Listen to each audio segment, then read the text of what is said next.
if you're on social media and you're giving advice of some sort, oh, my video only got 800 views.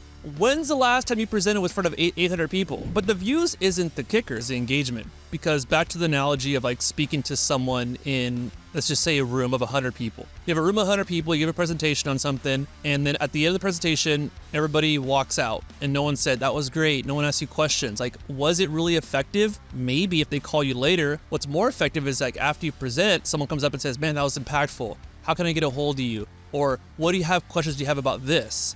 You know, we were in San Diego recently. I spoke to, how many people were in there? 30 people, maybe? And then, like, you guys said, hey, we got to get you on the podcast. I talked to Heather. I talked to 3 or 4 people. Like, to me, that's 30 views, and then that's engagement. So I can create a bunch of views right now and just to talk about nonsense politically. Is it impactful? Not necessarily. I would rather choose 100 views with a lot of engagement than 10,000 views and no engagement or very minimal engagement. So engagement is the kicker. Do people like, do they comment, do they save, and do they share? Not just a view, in my opinion. I see stuff all the time, but I'm not gonna follow that person or engage with them. It was like, oh, that was cool, move on.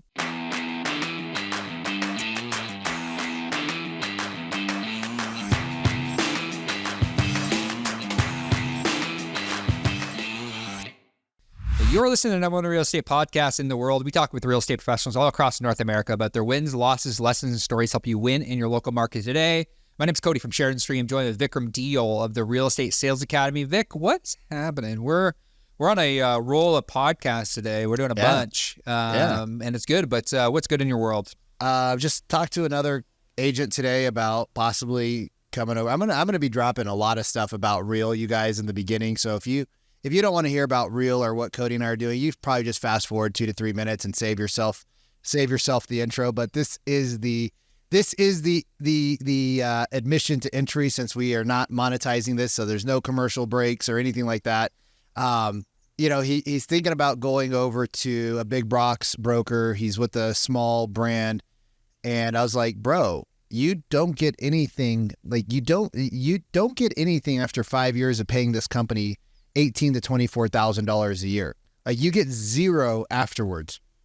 And you're going to bring in other agents because, you know, he's a $250,000, $300,000 a year producer. People watch him. They see what he's doing. So when he moved brokerages a couple of years ago, 10 people followed him. I was like, so if 5 people follow you here and 5 people follow them and 5 people follow them and 5 people follow them, not only are you helping them build lifetime equity into their business, but you're getting to hang out with super cool people that you would do business with anyways. And he's like, I never thought of that. And so it was really cool, man. I'm really pumped up about the opportunity, not just the technology, the seamlessness, like the leadership, like being around Sharon and those guys. I'm excited about seeing agents that retire like I did in 2018 and still get a freaking paycheck and have people to refer their business to that they know, like, and trust, because they built so much cool shit together instead of the brokerage getting all the advantages. Anyways, that's my soapbox commercial. What are you up to, bro? Bro, I'm back in Canada, Canada. Nice and warm over there?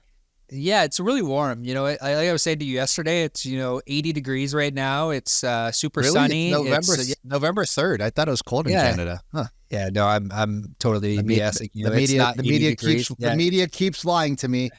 Exactly. I'm the media for you, and I am definitely lying to you, but I'm being more honest than the media, and I'm actually telling you that I'm lying. So that's the difference. But this is gonna be a shit show of a podcast. I can already tell. Oh man, it's gonna be excited. It's gonna be a great shit show though. But things are good, man. We just got back from San Diego Real Rise conference. So great, freaking amazing. I know that you had a great time. We had a great time. We had a booth there, Sheridan Street. And, it's crushed it. Yeah, it was a ton of fun, man. We got to have a lot of good conversations. I actually just did the giveaway. So we gave 1 month free. Yeah, we gave 1 month free of the call center. Who won? Who won? Let's call him out. Who won? Mr. John Stokes. Mr. John Stokes won 1 month Has John free been on of our the podcast? I don't know. Well, he probably should be after his. He probably should be after the free month. You could tell the free month. Yeah, exactly. Well, yeah. That's the admission. Yeah, no pun intended. Oh, I see what you did there. But this is a perfect opportunity for us to intro our guest today, Mr. Steven Sanchez. Yo. Steven has been working with our friend and mentor, Sharon Srivatsa. He's the man behind the camera, the man behind the ideas. somebody that we had the opportunity to learn from last week when we were in San Diego. He dropped some massive knowledge around how to do content well and how to get more views and how to really stand out from the crowd. Steve, why don't you give us like kind of high level overview on your business? I know that you used to be like, I think you still hang your license. You're, a realtor as well. Give us like kind of a high level overview on like what your company does, how, what you do with Sharon, what you do with other agents. Like, just give us what do you do? Cool. I guess it would be the question. Yeah. So I don't, not much. I don't have my license anymore, but I may be getting it again and hanging it under Real. I might not be. I know a guy that you would really jive with. I know a guy. I might be just trying to, get that passive stuff and juice up some agents here in the area with some media. I don't know, maybe. But I used to be a real estate agent. I met Sharon, over 10 years ago when he was the man at Telus Properties. I was an agent at Telus Properties for 3 years. And I've always been in media, photos, videos, went to school for advertising. And the team I was on, I started doing my own videos. The team I was on hit me up like, hey, you want to make videos for us? I'm like, yeah, sure, why not? I was fairly new as a real estate. So I started doing videos for them. And it just gradually snowballed to like a full-time real estate media business. Let my license go in 2017 maybe. Went full-on media. And then I was able to sell that business. Sharon helped me structure that deal. I sold that business, moved to North Idaho, and I just got tired. I was pretty tired of working with the real estate agents, to be honest with you, especially like in like the listing setting. Like it's a very emotional process. You're dealing with the seller, you're dealing with this agent. And I was like, I'm over it. So I started focusing on small businesses here in where I live now in Coeur d'Alene, Idaho. I like coffee shops and like just local spots with photos. And then all of a sudden, I just saw like my photo engagement just like drop. I'm like, what the heck? And that's where like Hermosi starts coming out. Coincidentally, Sharon calls me from Hawaii. And he goes, hey man, I'm going to go all in on this vertical video thing. You want to do it with me? And I was like, yeah, sure. Why not? So I dove in head first. What year was that, bro? What year was that when you and Sharon started talking? Probably 2020, mid 2021, maybe. Okay. Maybe early 2021. Okay. I think that's when all this vertical reels just started taking off. Yeah. I saw videos, you see the Hermosi stuff, the yellow and green font. Like, it's like, what is this craziness? And I just ignored it, to be honest with you. And so he's like, hey, you want to go in all this with me? And I was like, yeah, sure. Why not? So I actually like let my clients go here, a good amount of them, and dove headfirst into vertical short form video and personal branding. And here I am. So Sharon was my first client. We learned a lot in the year and a half. We've been working together, year 2 years of working together. And then from there, just working with other agents and CEOs, speakers, and I just essentially do it for them. I create the content, write the hooks, and distribute the content through several platforms. That's me in a nutshell. Yeah, because when I met you a couple years ago, your process wasn't as streamlined as it is now. Like you weren't a done for you, you were a done with you. Now you're I would say you're a done for you model. So you help your 100%. Clients with everything. Because I remember we'd go to masterminds with Sharon and it was like, I got 15 videos I got to approve and I got to do this and I got to do that. I'm like, how the hell? He hated it. Yeah, I'm like, I hate doing that shit. How are you doing that stuff? Yeah. So let's rewind here a little bit. You gave us a crazy stat in the green room. And to the real estate agents out there, I always have to give a little coaching because I love you guys and I want you guys to crush it. I want you guys to succeed. So does Cody. So does Steven. Like, we're all here because you guys are our passion. Like, I think we've all had a time where we hated the industry. I think a lot of real estate agents had a time where they hated the industry. So like, we speak your lingo, homie. You said that a crazy stat, something like 30, 40, 50% of people don't do business with you unless you had a what? Yeah, so there's 3 pretty wild stats, and there's 3 things that, to rewind back a little bit further, there's 3 things that really distinguish what a personal brand is. People think like personal branding is like dancing in front of videos and like doing all this craziness, but personal branding, if I were to sum it up real easily, it's just digitizing your reputation. That's really what it is. Like, who are you? What do you do? What are you known for? And it's probably even more impactful than reputation, because a reputation is from like word of mouth, where if I put something on the internet, it could go global. It'll definitely hit my region. It'll definitely hit people that are searching the niche that I'm in. So there's three things in personal brand. It's trust, it's buyer influence, and it's referrals. So 74% of people are more likely to trust somebody with an established personal brand. How many percent again? 74% of people are more likely to trust somebody. 74% of people. To trust. Yep. And that's Americans. Yeah, but trust people with a personal brand. I think I live in Colombia. Cody's in Canada. You don't count. Yeah. Yeah, Cody doesn't count Canadians. Yeah, and no, I think it's I think that is because even like my girlfriend, when I watch her habits of studying things, she goes on TikTok or she goes on Instagram, she watches the influencers, and then she goes to the products after the influencers say, these are the products. Oh, right now, so for sure. All these 100%. influencers are creating like alcohol brands. They're creating, makeup brands, and they're immediately popping off because they have the trust of the consumer. Yeah, and that's the buying influence. So on that, 63% of Americans are more likely to buy somebody with an established personal brand. I mean, look at what's that Logan dude with that Prime drink. Like, my son is Prime. Like, dude, it's crazy because he put the work into establishing a personal brand, and that's why it took off. And then the referrals. So, I mean, agents operate. I mean, I think the riches are in referrals, right? Like Sharon always says, your best clients come from your best clients. So referrals, it's where it's at. And is it 57% of Americans are more likely to recommend somebody with an established personal brand? So, I mean, if you're a real estate agent, that's a lot. If you're a real estate agent, I mean, you want someone to trust you, you want someone to buy from you, and you want someone to refer you. So all these stats are over 50% that you need to have some kind of an established personal brand. And it's not just like talking to the camera with like, all right, you closed. Now what do you do? Here's what an escrow is. Like, they don't need that crap. Tell them things they can't Google. That's the bottom line. What can you not Google about real estate and about you? That's your personal brand. You know, what I always say is there's two things that I've been really stressing on. Rapport is built through trust.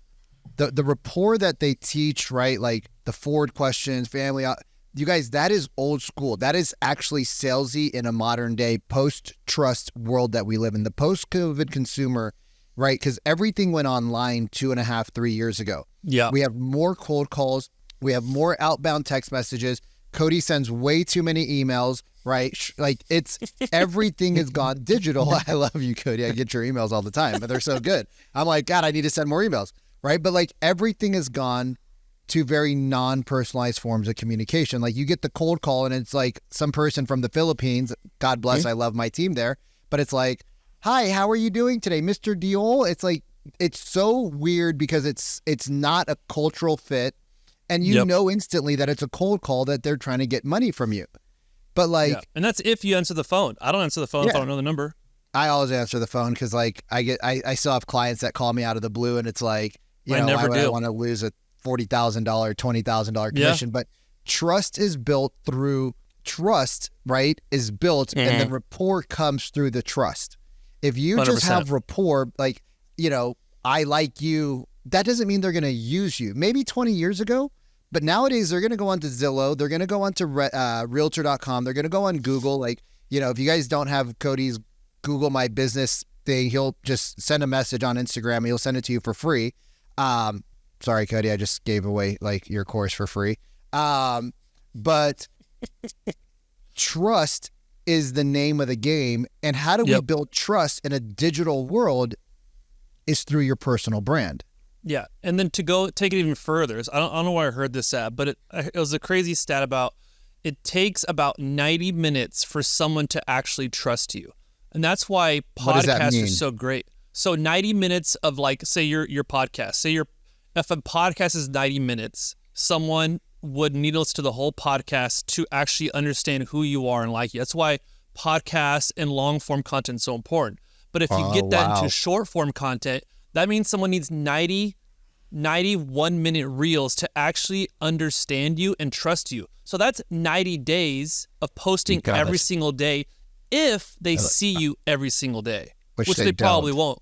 And I think That's crazy, bro. That's a good stat. That's crazy. That is a great stat, and it, like, psychologically it makes sense. There, we are inundated right now with short form content, and I was having a conversation with Jairus, who I know Jairus and you guys work kind of hand in hand on Sharon's brand, and Jairus was telling me, like, right now what they're finding for across the board is like two posts a day is like the bare minimum, like in order for us to just get in front of people, for us to even have the opportunity and have the ability for us to actually build a relationship. And obviously we can take them to long form content, but a lot of people spend time on TikTok or they spend time on Instagram. We can direct them to YouTube, and that can be an opportunity, but it's like the volume output, is a real conversation that a lot of people are struggling with. Like, so what I'm curious with you, Steven, is like we have our strategy where, like, we've taken a lot of what you guys are doing. I want to do a quick little test before you ask the question, because I think this would be cool, because Cody and I have done 200 episodes. Steven's got tons of content out there. Wherever you're listening to this, whether it be on our page or Steven's page, or be on Instagram or YouTube, do us a favor, post what you know about myself, post what you know about Cody, and post what you know about Steven below in the comments, just kind of like a litmus test, because you guys hopefully have watched more than one of our podcasts. I'd love to know what you guys think about us. My question was around volume. So what is ideal volume, and how does somebody create enough volume of content in order to keep up with this fast growing and without like burning out? Because that's the biggest thing that I find that agents are like, when I got into real estate, I didn't want to be a media company. And I understand like the philosophy behind being a media company, but like, what are the conversations that you're having with Sharon, the conversation you're having with Jairus, the conversation you're having with other clients around content output? Yeah. Like you said, there's just so much content out there. I mean, when Jairus came on board, he's like, "Oh, we got to post 3 times a day." I was like, "Next week." I was like, "That ain't gonna happen, dude. Like, that's a lot." Like, no. Let's start with 2, and we'll repurpose old stuff. But I use this software called Metrical to post all my client stuff on there, and they release a like quarterly social media update. And year over year, from 23 to 22, Instagram Reel views have gone down 77%. So people were like, when we first got into Reels in 2022, people were getting like 5,000, 6,000 views and like going crazy. Now you're not breaking that anymore. And there's a few reasons why I think that is. I think one, because of like Chat GPT and AI, that's one thing. So you're able to pump out so much stuff. That's one thing. And 2, people are catching on, so just like when Instagram first came out, people were like, "Oh, I'm not going to hop on it." But now they see, and people are understanding that you need to have video, you need to have a personal brand, you need to have content online, so more stuff is coming out. So I think my tip would be just put out what the best you can.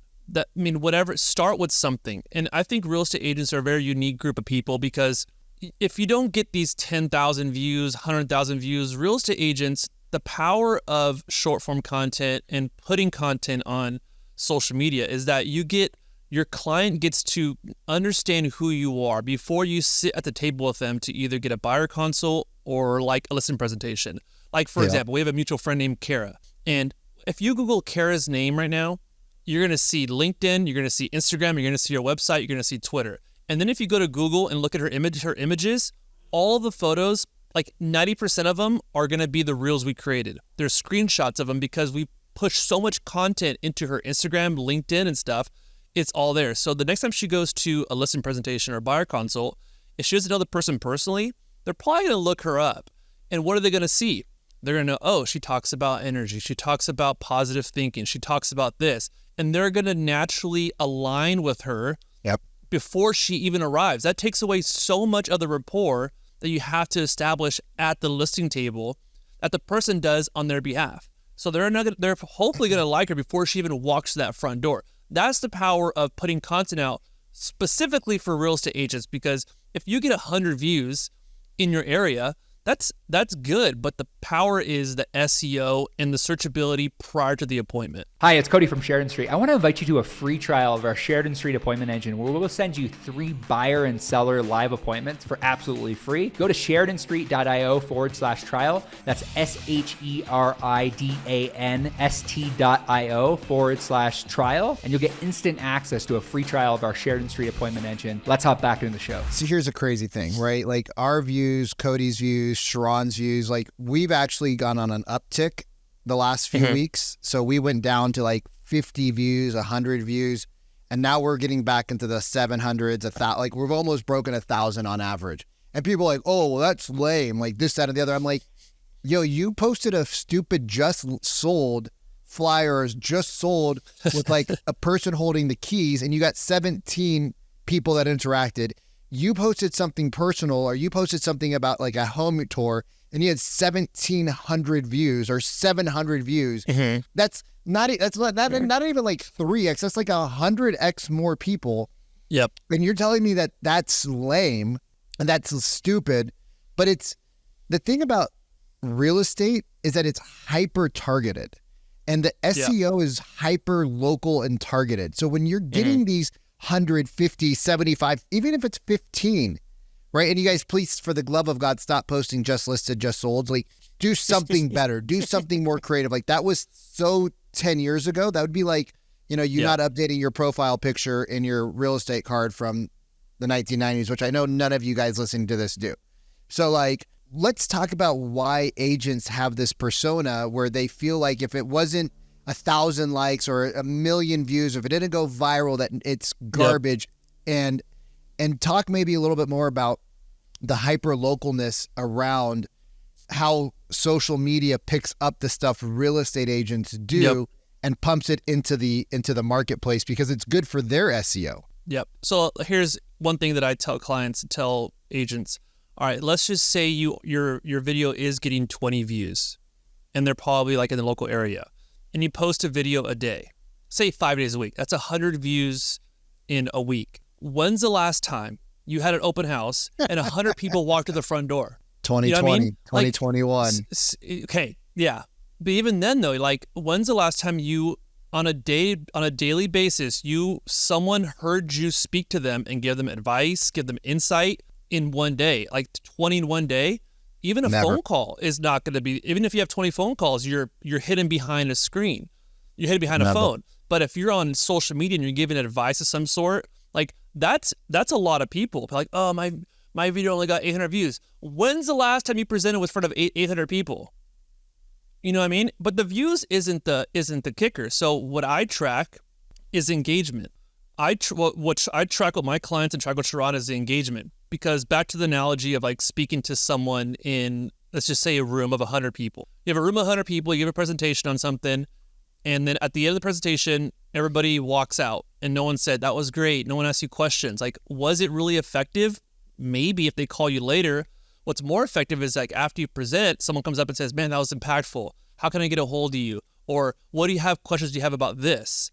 You know, we were in San Diego recently. I spoke to, how many people were in there? 30 people, maybe? 30-ish, 35. And then, like, you guys said, hey, we got to get you on the podcast. I talked to Heather. I talked to 3 or 4 people. Like, to me, that's 100. That's 30 views. And then that's engagement. So if people, I can create a bunch of views right now and just to talk about nonsense politically. Is it impactful? Not necessarily. I would rather choose 100 views with a lot of engagement than 10,000 views and no engagement or very minimal engagement. So engagement is the kicker. Do people like? Do they comment? Do they save? And do they share? Not just a view. In my opinion, I see stuff all the time, but I'm not going to follow that person or engage with them. It was like, oh, that was cool. Move on. You know, there's so many thoughts, and you know, Vikram and I, like when we decided to go all in on our personal brand. This is probably 2 years ago. Grow with Video Live. Yeah, almost 2 years ago. What was that? 20 ago? Yeah, 21. That's when we met for the first time. So yeah, about a year and a half ago.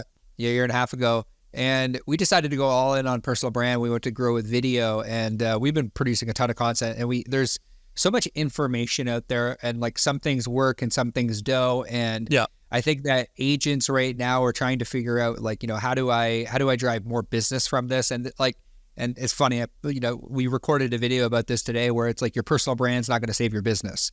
It might help you, but your business, but it won't save it.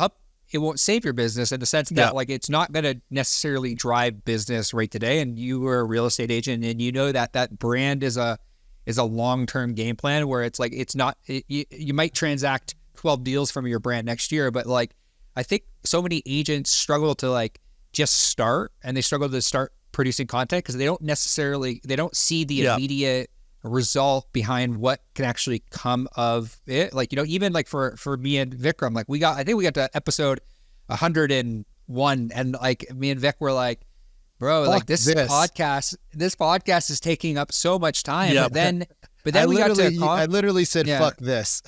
Yeah. I'm like, this podcast is taking up an entire Friday of our lives. Like, is this really worth it? And there's going to be speed bumps and the teams, and you're going to hit speed bumps along the way of building a brand. Like what is your recommendation, or like, what do you tell clients that have been might have been doing this for a year that's not necessarily seeing the fruits of their labor? Yeah, I think I'm trying to find. I took a note here. When we were in Real, I was in the back with Hermosi, and he said a couple things. See, I'll just wing it up my head. He said he didn't create content with the intent of creating interactions. He created content so that 5 years down the road, he would be associated with the things that he's speaking about. Like that's the real power, and I can relate to agents wanting right now business. I have a client here who was like, oh, but how am I going to get leads? Like, dude, it's a long game. Like Sharon's not everyone sees it though. That's the thing, and that's partially the frustration. Our industry is so fundamentally flawed.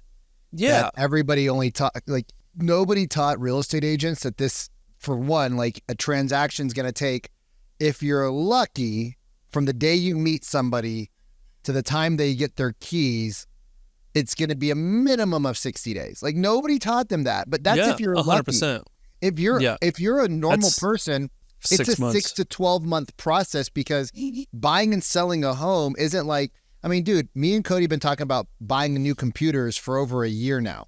Cody and I was like, Cody, your computer looks like pretty janky. He's like, yeah, it's still good. He's like, maybe I'll bid one the next time I'm in Canada. Then he goes to Canada. He's like, no, it still works, bro. He's like, I'm going to buy something else. Like, I don't want to spend the money on a computer. He's like, I don't need one. And I'm like, oh, I need a new computer too. And then he's like, no, you need to download this Clean My Mac thing.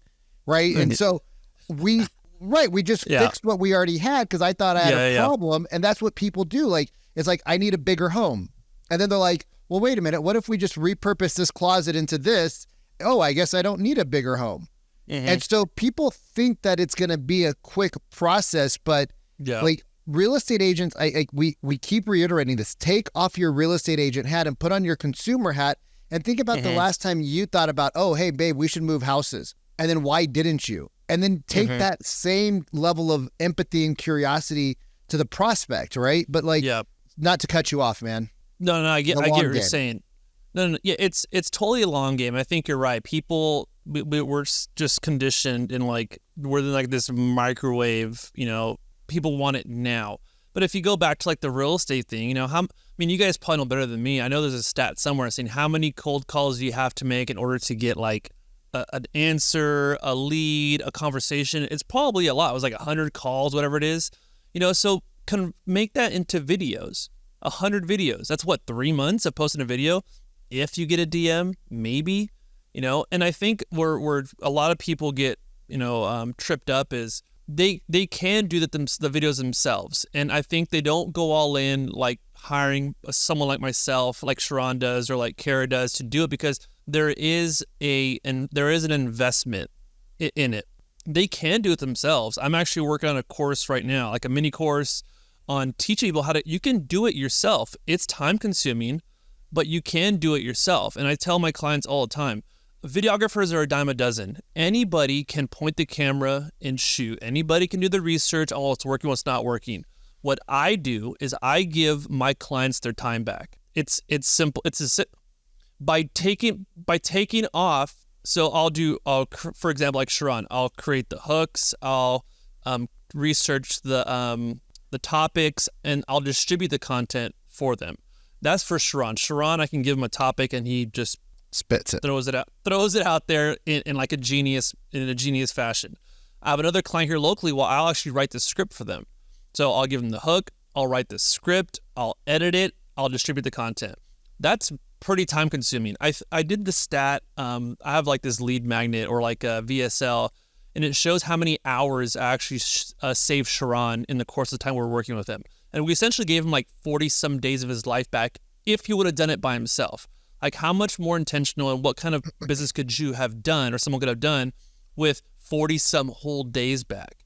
Because scheduling is this, editing is that, writing the content is this. You guys are getting posting the camera like 2, 3, 4 times a day. You guys are posting multiple platforms. You're posting LinkedIn, Yep. Insta, TikTok, Facebook, all over the place, right? Yeah. So what I do for Sharon's a little bit of a different beast. What I do for like the average agent, the average team leader. So we will have different platforms, different tiers of videos. How many does someone want to do? Let's just say they want to do like, I want to grow like crazy. It would do 30 videos a month.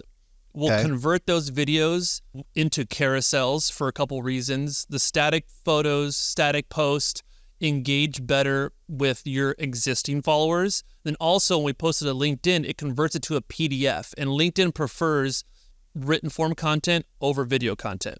And we'll post to like Instagram, Facebook, TikTok, if you want to do TikTok, YouTube. But our main focus, when we create the content, we're thinking Instagram. Sometimes the videos on Instagram will not relate to TikTok the same way. TikTok's very raw, very to the camera, and that's essentially what we do in a nutshell. And I think the power for a real estate agent to do it, you're telling your seller, Mr. Seller, I'm going to do everything I can to market your home. Cool. But are you doing everything you can to market yourself? That's why when we do videos, we have like, Bro, say that again. Say that again. You tell your seller, I'm going to do everything I can to market yourself. But are you actually doing to market their home? Mr. Seller, I'm going to do everything I can to market and sell your house. But are you, the agent, doing everything you can to market yourself? That's why my clients will have a nice light, we'll have nice audio, we'll have a nice backdrop, because you want to look polished and professional. Right. How are you going to tell your client you're going to sell their house when you won't even sell yourself properly to potential clients?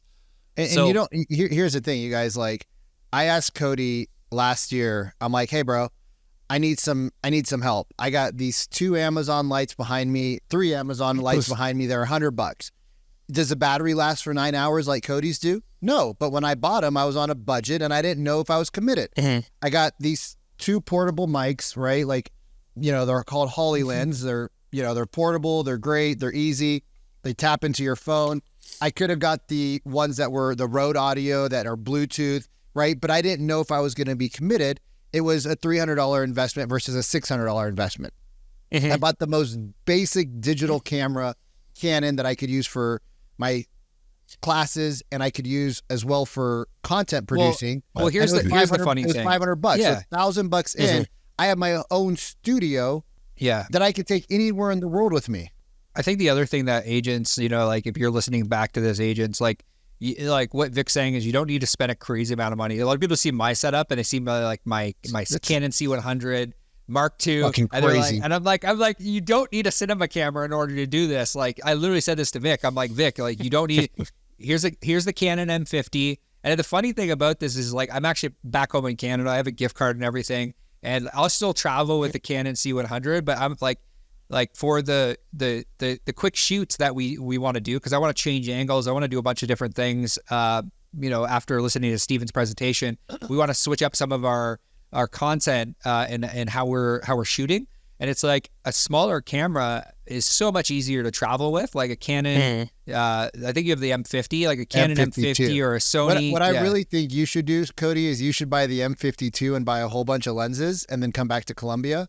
That would be the smart thing to do. And then, like, any other attachments that go, I'm just saying, like, from an ease of use standpoint, I might get some benefit out of it too. But Cody, that's what you should do. But in reality, like, as a real estate agent, I mean, this thing right here is extremely powerful. So if you have he's an showing Android, his, I'm sorry. He's showing his an iPhone. This is like iPhone. On Spotify. This is the last series, whatever. It was like, what are they on now? 15 is the 14, I think, or 13. Yeah.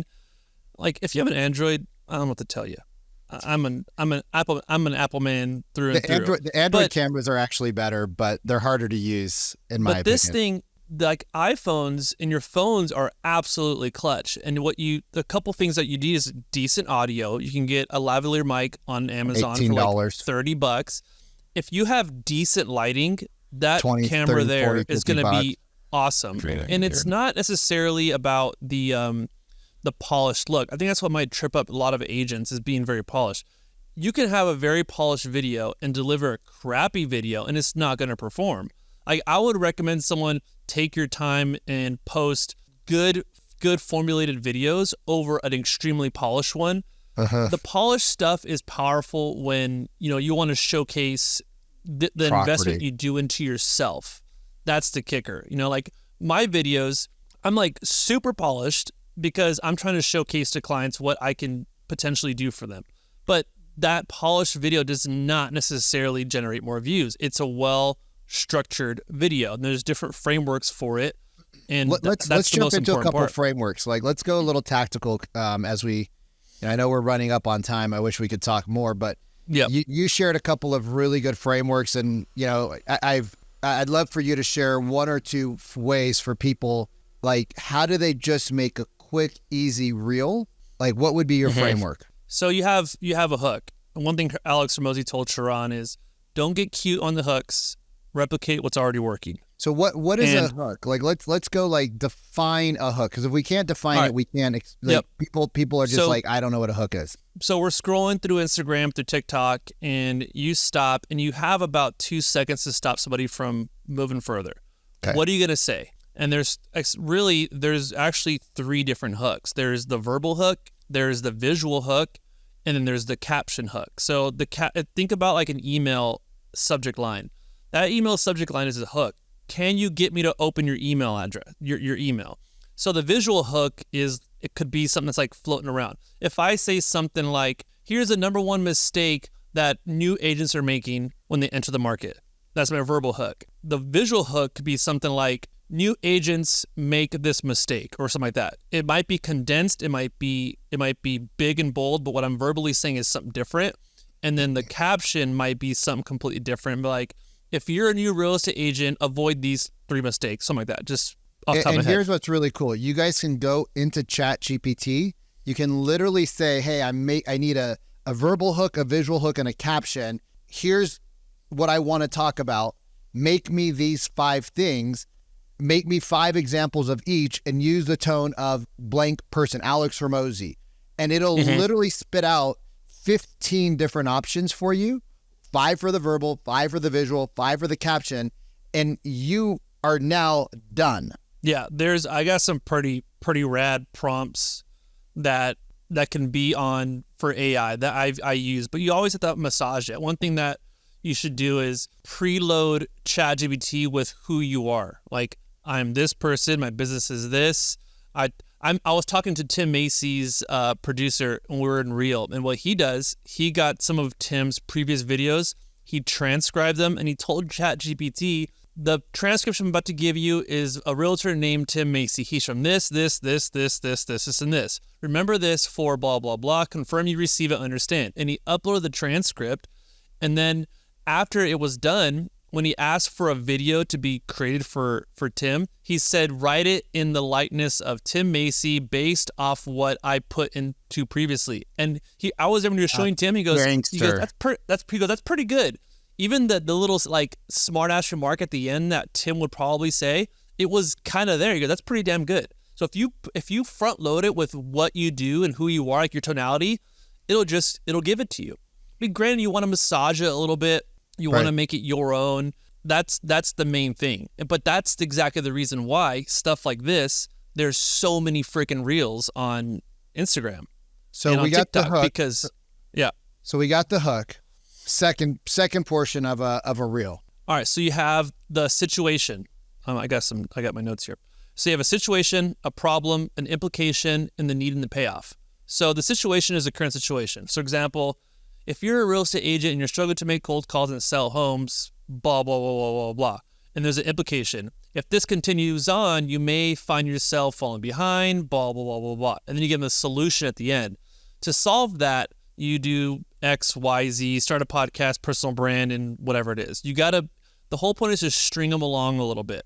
You hook them, you tell a story, you build. I heard someone say you call it like the Jenga Effect. You have a hook, and then you just one piece at a time, pull that out, and they're waiting for you. And the more you string them along with the situation, the problem, the implication, they're like leaning in further, and then bam, you give them the need and the payoff. That's the framework you want to give people. So with an agent, right? Because agents don't like. So I've been a firm believer of this for the last 6, 7, 8 years, even before it was cool to be an agent online. Is don't show the keys, show the. I call it the Grey's Anatomy effect. Why do we love Grey's Anatomy? Because there's so much drama and trauma and lights and sirens. Like, we are drawn to see what happens. Well, when agents only show, especially all of you buyers agents or people that represent more buyers than sellers, it's easy to show the problems with the listing, right? Hey, we went in, we had to clean the foundation, we had to do this, we had to repair, we had to do the wallpaper, right? My team did X, Y, and Z. Here's the before, here's the after, right? It's like weight loss. It's really easy to show. But with the buyer, it's like, hey, I sat down with this person that was living in an apartment. Now they have a house and they're happy. It's like, it's really hard. I'm not like, it's really hard to show. But what we have to do is we have to create the dramatic effect. And I don't know if you could create a reel real quick. I don't know if your brain works like that on the spot. I probably could. But I always say, like, you got to create the trauma and the drama so that buyers understand the risks of buying a home without representation or poor representation, which might even be worse than having no representation. Because if you have no representation, you know you're going in naked. But if you have poor representation, you think you're covered, and then you get, so like, I always say, like, there's so many things like with an inspection, right? We've seen inspections where the buyer gets in the home and then 6 months later they're trying to do a remodel, and the inspector they hired, or the agent's inspector, was like the $100 inspector instead of the $500, and they realized that they missed a bunch of stuff, and they already ordered the windows and the doors and everything.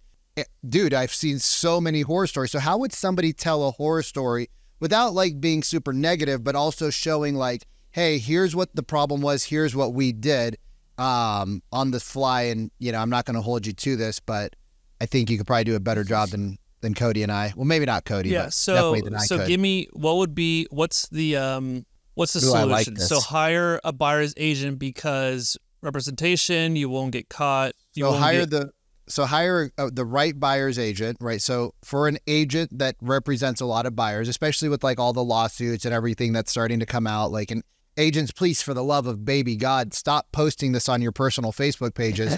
Because it doesn't make you look like a rock star that's knowledgeable about the industry. It makes you look like a person that's greedy for money. All right, this one tip could potentially save you tens of thousands of dollars. If you are a homeowner, you're looking to buy a house, and you want to represent yourself. If you do this, you run the risk of losing tens of thousands of dollars. My tip to you, my tip would be hire a seasoned buyer agent. Without the buyer agent, you can lose tens of thousands of dollars by not having a proper inspector, not vetting, and then you just give them 3 or 4 reasons why that is. But you see how, like, you have the verbal hook, you have the situation. Because, like, me as a buyer, I'm listening. Okay, I don't want to lose tens of thousands of dollars. Right. I'm a buyer agent. I'm thinking about doing it myself, especially with this whole NER thing. I'm going to do it myself. I'm going to save myself some money. Right. And you just string them along and then give them the need and the payoff at the end. And I would just either tell a story, like you said, I saw someone once spend thousands of dollars on, what do you say, windows and doors and blah, blah. They literally have windows, doors, plumbing. They have everything in there. They pre-ordered everything. And then when they went to the city to get the final permit, and the city sent the inspector, I don't know why they did it this way, but that's how it happened. All of a sudden, when the contractor opened the walls, he's like, yo, this place, like, did anybody ever inspect this place? Like, there was foundation issues. There was water coming in through everything. That's hundreds of thousands of dollars. It's in Seattle, so it's an expensive market. So for them, it's like, bro, in 5 years, they got the windows in their garage. They're just like, F it. So if you had an actual story, you would just tell the story. Here's one thing my client would have known, and they would have saved them hundreds of thousands of dollars. Something like that. Like, I had a client in Seattle, and just tell them the whole story. So the solution is hire a buyer agent that has vetted inspectors with 5-star ratings that have done more than X amount of transactions under their belt. This could potentially save you hundreds of thousands of dollars, which is far more than what a buyer compensation thing would ever cost you. Don't you want to know that you are safe and blah, blah, blah, blah, blah. If you want a list of inspectors that have been vetted and have whatever, send me the word inspector, and I'll give you my list of top 3 inspectors that have worked in Seattle for over 30 years, like something like that. There's your lead magnet. So you just created a lead magnet out of it too. That's so good. Yeah. And now you guys know who's actually looking to buy a home because you just got a bunch. Let's say you get like one person per video 3 times a week. That's 3 hot clients that you can start to create a relationship with. Because if somebody's looking for an inspector, they're clearly in the process of buying a home. What I would do more than doing a video like that, I would get the inspector and interview him. Well, tell me a horror story. Tell me a horror story. Exactly. Tell me a horror story. What's the worst thing that you've seen a buyer go through because they had the wrong inspector? Or what's the biggest thing you saw that someone else didn't see? 2 things happen. If that guy has a personal brand or has the social media, now you're collaborating, so you're seeing that. And then like Sharon says, now you're list swapping. You're just checking all these boxes off. Oh, dude. Yeah. And now it's more a viable story because it takes the pressure off of you, and then that person's telling the story. Man, that's so good. And like, I encourage anyone listening back, whether it be iTunes, Spotify, like rewind that back 10 minutes and we'll listen to that again, because that is the step-by-step formula that you need in order to really drive real results with content marketing in your real estate business. Steve, we're coming up on time. I wish we could go for another hour, but we literally have another podcast scheduled right 30 seconds now. 30 seconds. So if somebody were to want to reach out to you, they want to have a conversation, maybe they're an agent, maybe they're a coach, maybe they're an author, speaker, where is the best place that we can send them for them to chat with you about content marketing? Hit me on Instagram, stvn.snchz. Follow me there. I'm working on a lead magnet, first of all, like a small thing with AI prompts you can do it yourself, and a mini course that you can just do it all yourself. And then, if you have any questions, man, I'm happy to help people. Friends of friends, I'm here to help. Steven, I want to say thank you. And I want to say thank you for tuning into another episode of the RE Agent Podcast. If you're listening back on iTunes, Spotify, really we're trying to push as many people as we can to reviews because it helps us reach more real estate agents in their local markets, really win. And, we don't monetize this podcast like Vikram said. But if you want to sponsor us, if you are a company owner and you want to sponsor us, we are now at the point where we might think about it. Yeah, if it aligns. If the offer is good, if it's the offer we want, with the terms we want, with the price we want, exactly. We will take your money. We will take your money, honey. Hey, Steven, I want to say thank you for joining us today. Thanks, I want to guys. say thank you for tuning in to another episode of the RH Podcast. We'll see you soon. Peace.